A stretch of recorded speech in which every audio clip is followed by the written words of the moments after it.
I never thought I'd look back on my life and see it as a series of catastrophic mistakes, each one leading me closer to heartbreak. But here I am, remembering her, the way she smiled, the way she laughed, and how completely she managed to take my trust and twist it into something unrecognizable. My name doesn't matter. What matters is the story and the way betrayal sneaks in, slowly at first, then like a wildfire consuming everything. I met her when I was 32. Let's call her Clara. She was unlike anyone I had ever known, magnetic, unpredictable, and impossibly charming. When she walked into a room, you didn't just notice her, you felt her. I fell for her immediately, and stupidly, I fell hard. That kind of obsession makes you blind. It makes you believe everything is worth it because you're convinced you've finally found something irreplaceable. At first, it was intoxicating. Late nights walking in the city, talking about everything and nothing. Coffee dates that stretched into hours, laughter spilling across park benches and sidewalks. Every moment felt like it was meant to last forever. And in the beginning, I believed it would. But love, as I would learn, doesn't always protect you from reality.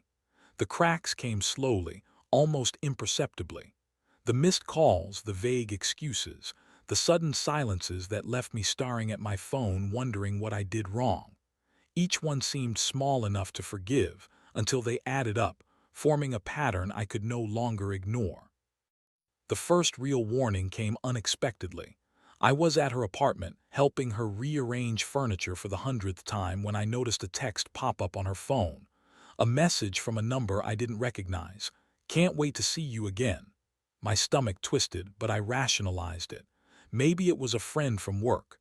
Maybe I was overthinking. When I asked her about it, her reaction was immediate: anger, defensiveness, and then, unbelievably, tears. She accused me of invading her privacy, of being insecure, of doubting her love. And me? I swallowed my doubt, apologized, and convinced myself it was my fault.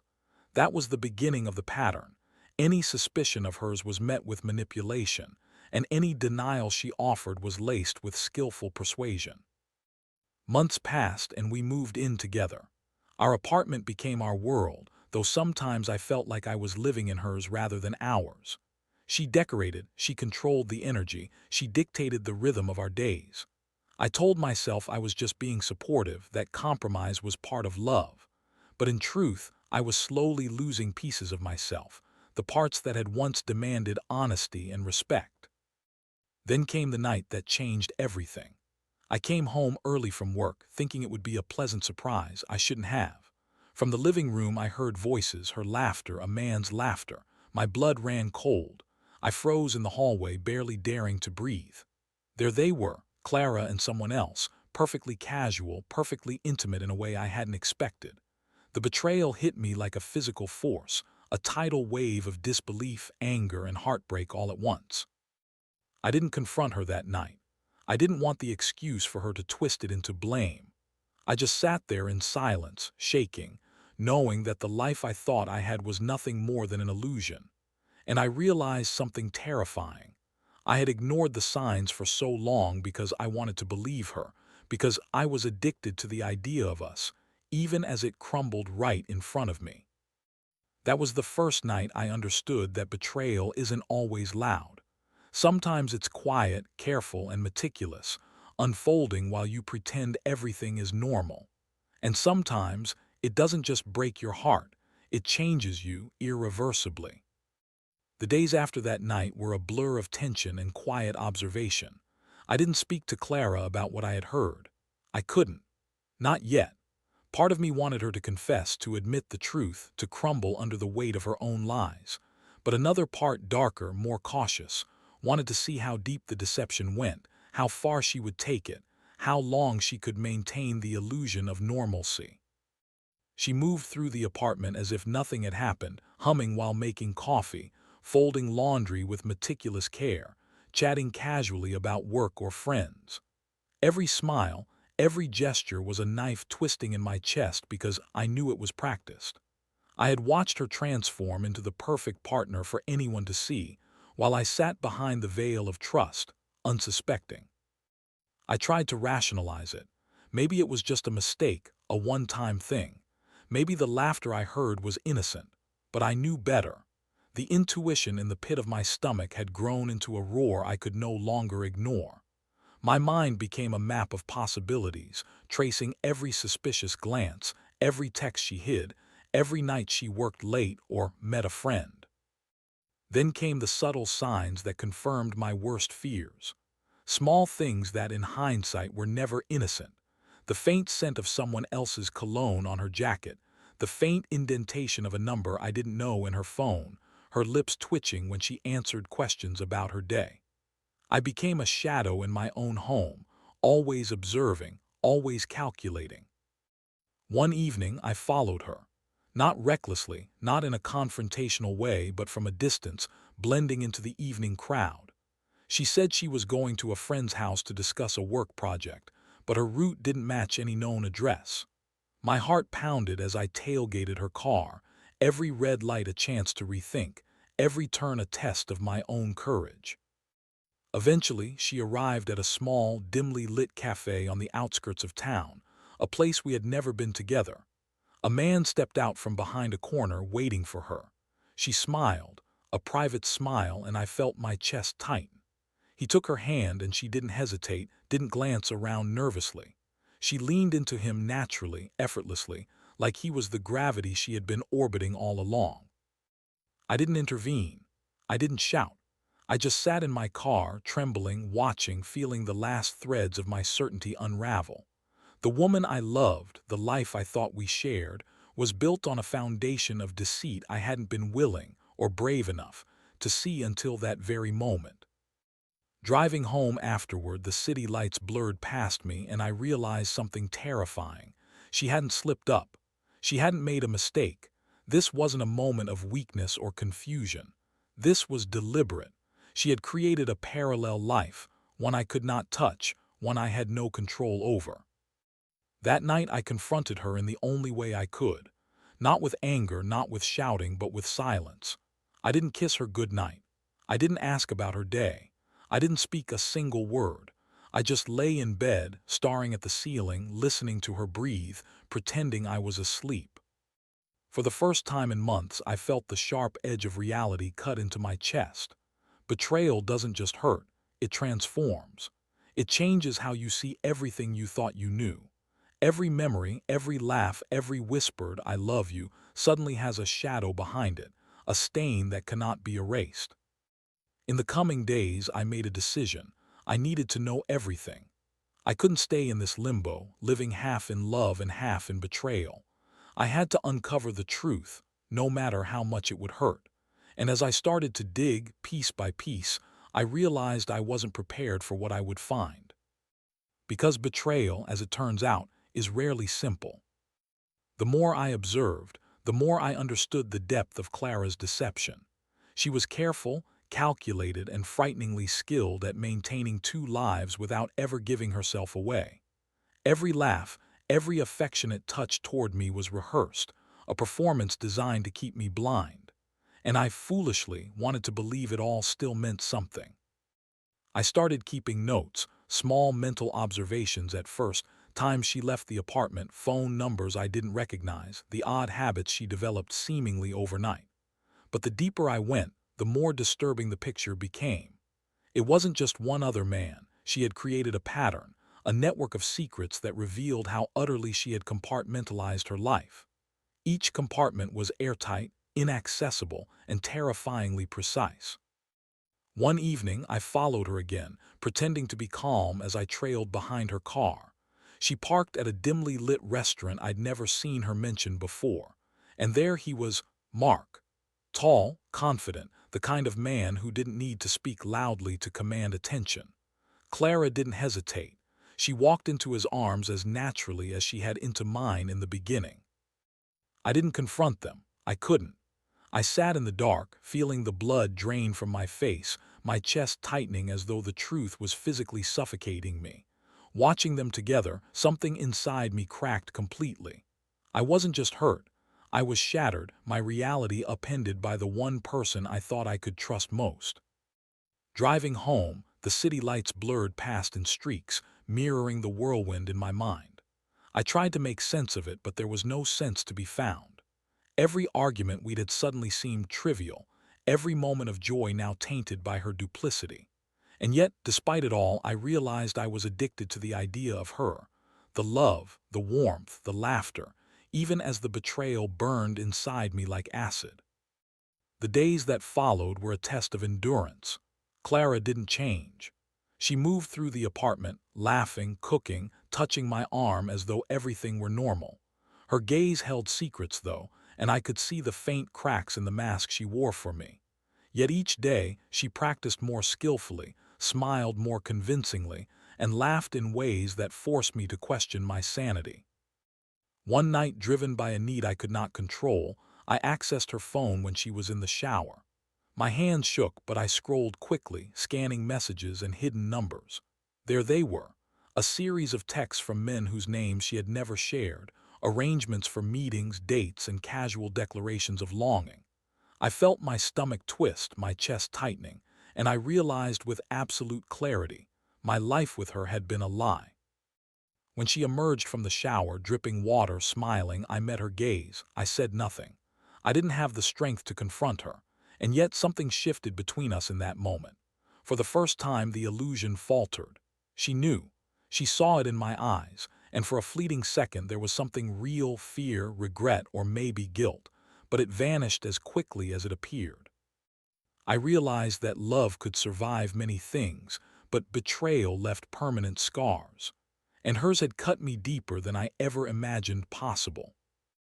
After that night, I knew I had to confront the truth, but I also knew that confrontation wouldn't be simple. Clara's duplicity was too precise, her control too calculated. I felt like a ghost in my own home, watching her move through it with practiced ease, laughing, humming, acting like nothing had happened, while every second I counted the ways I had been deceived. I started following her more intentionally, tracking the places she claimed to go for work, errands, or friends. Each time I discovered something new, another lie, another meeting, another person she had hidden from me. My chest tightened, my hands trembled, and yet a part of me was strangely fascinated. I couldn't stop. I needed to see how far this went to fully understand the web she had woven. One night she told me she was attending a work event. I didn't go along with her. I went in secret, parking a few blocks away, watching as she slipped out of the car and walked into a small, unassuming building. A man I didn't recognize, broad, confident, was already waiting for her. She greeted him as if no one else existed in the world. My heart twisted. This wasn't casual. This wasn't a mistake. She had chosen this. I didn't storm in, didn't shout, didn't make a scene. I sat in my car, stomach sinking, watching her lean into him, her smile soft and intimate in ways she hadn't reserved for me for months. The betrayal wasn't dramatic. It was quiet, methodical, and it left me feeling powerless in a way anger never could. I drove home, numb, my mind replaying every memory, every moment I had trusted her, every touch that now seemed like a calculated lie. That night I pretended to sleep. She slid into bed beside me, unaware, or maybe fully aware, that I knew. The intimacy we once shared felt poisonous, every brush of her hand, every whisper of her breath, a reminder of her deceit. Days passed, each one a test of endurance. I confronted her subtly at first, asking about her day, pressing lightly on inconsistencies. She smiled, deflected, and charmed her way around every question. But I could see it, shadows of guilt, fear, maybe even regret flickering across her eyes when she thought I wasn't paying attention. I knew then that this was not a fleeting lapse. It was a carefully maintained double life. Eventually, the truth emerged piece by piece. It wasn't just one man, it was multiple. Clara had woven a network of lies and relationships, each compartment hidden meticulously. I realized with a sick clarity that our entire relationship had been built on illusions. Every confession of love, every tender moment, every shared secret, it had been shadowed by her secret life. The confrontation came inevitably. I didn't yell, I didn't cry. I simply told her I knew everything. Her face fell, her eyes widened. The charm, the confidence, the practiced calm, all vanished in an instant. She didn't deny it, didn't rationalize. She simply stared, and in that silence, the full weight of her betrayal pressed down on us both. I told her to leave. She packed her things without a word, glancing once at me with an expression I couldn't read. Maybe regret, maybe indifference, maybe a mix of both. And just like that, she was gone. The apartment, once full of warmth and life, became a silent mausoleum of memories I now associated with pain. Betrayal had changed me. It had stripped away my innocence, my trust, my certainty, leaving only a fragile, raw core of resilience and understanding. I had loved her with everything I had, and it had been returned to me in shards. And even in that brokenness, I knew one truth. Some lessons are learned only through devastation. Some truths are found only through heartbreak. I wish I could say that after Clara left, the world became simple again, that I woke up one morning and felt lighter, free from the shadow of betrayal. But reality isn't that kind. The truth, once unearthed, doesn't just vanish. It lingers, whispering in every quiet moment, haunting the spaces you once shared. The first weeks were the hardest. The apartment, now hers in memory only, felt like a tomb.